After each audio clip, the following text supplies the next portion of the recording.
Hello everyone, so for today's video, tuturuan ko po kayo kung paano i-delete lahat ng mails sa Gmail in just one click. So now, let's begin.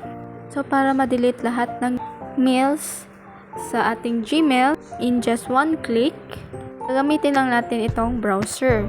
Kasi hindi natin magagawa kung gagawin natin sa ating Gmail app. So kapag hindi na-update yung inyong Google Chrome, i-update nyo muna para ma-delete natin yung ating mga mails sa ating Gmail. So ngayon, pupunta tayo sa ating Google Chrome.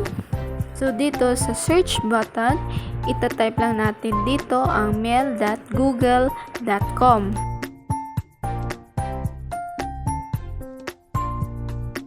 So dito, pupunta lang tayo sa ating Gmail account.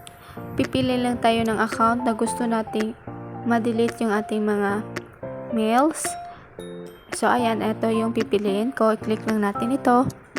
So ayan, kapag nandito na tayo sa ating Gmail, i-click lang natin itong 3 dots na nasa taas. Then hahanapin natin dito ang desktop site.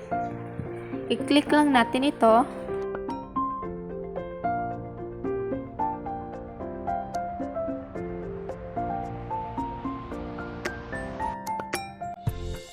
After that, pumunta lang tayo ulit dito sa search button at itatype natin ulit ang mail.google.com. Mapupunta ito sa desktop version ng ating Gmail account. Then, i-zoom in lang natin ito. Then, dito sa left side, hahanapin lang natin itong all mail para ma-display lahat ng ating mga emails.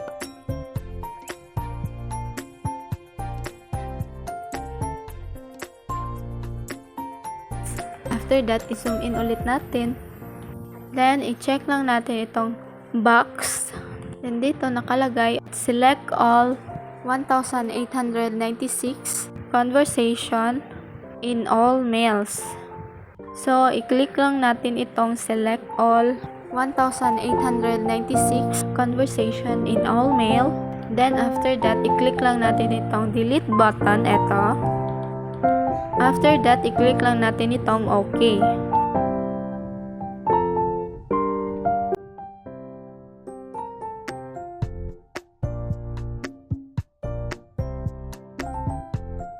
At ayan, eto, nakikita ninyo na wala na po lahat ng mga emails sa ating Gmail account.